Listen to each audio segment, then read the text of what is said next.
More than 500,000 Americans are homeless on any given night.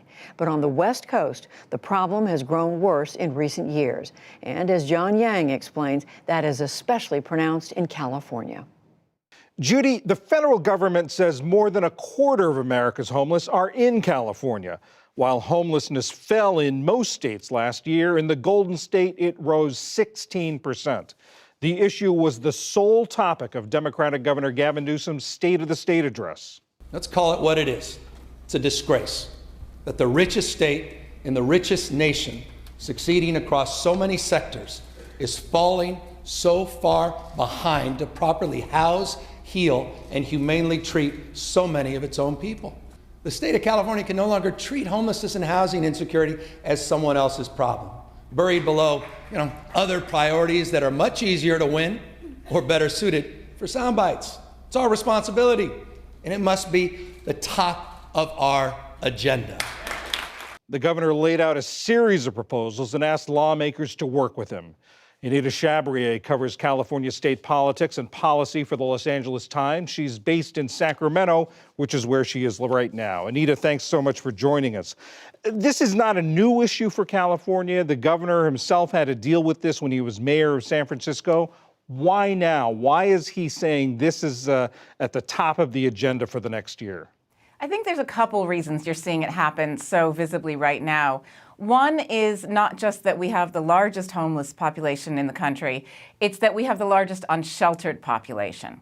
So we have more than 100,000 people actually living on our sidewalks, on our street corners, in our parks, in places where they are visible to our voters and our residents every day.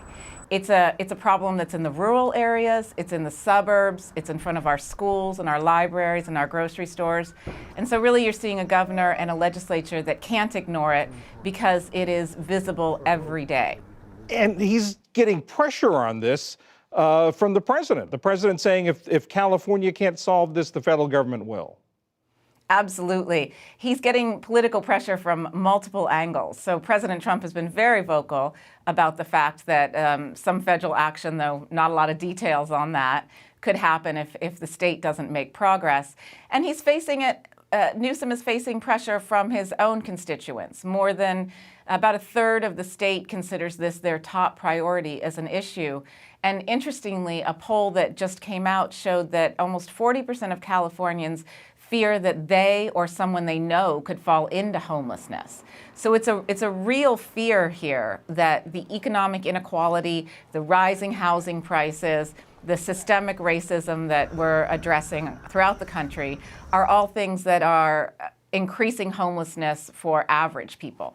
You just now talked about some of the pressures that are adding to this problem. What is the governor proposing? The governor's proposing a multitude of things.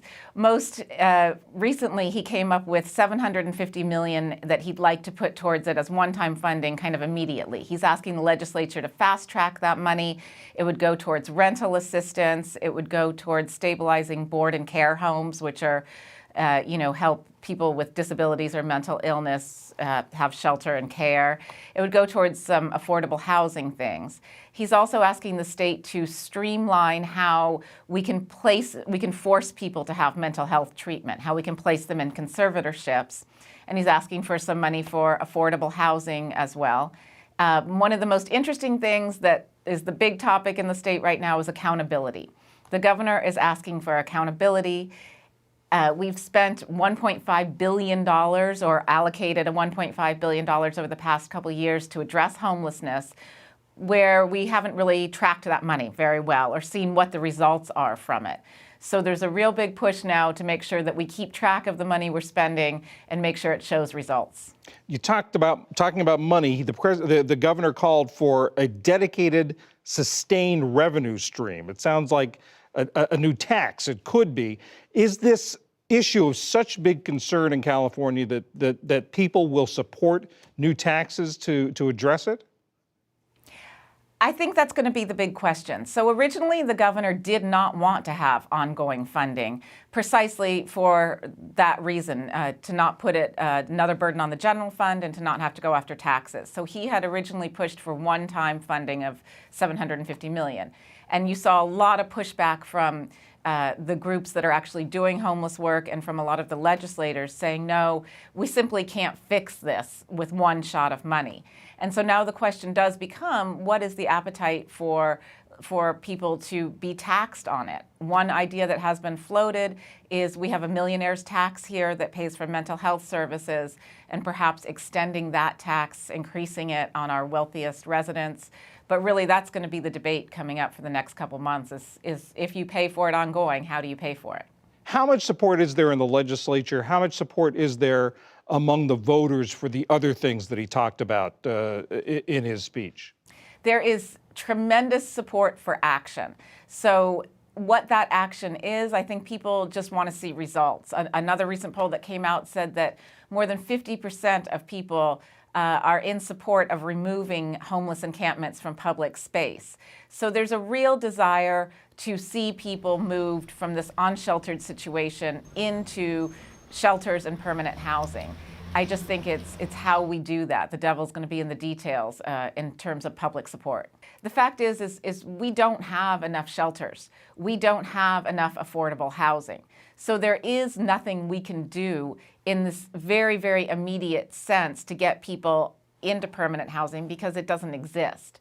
So we're at this strange point where we have to make sure that we're doing something in the short term while really looking towards those long-term solutions, because it's a problem that ultimately you need a house to solve, and we don't have the houses. Anita Chabria of the Los Angeles Times in Sacramento, thank you very much. Thank you.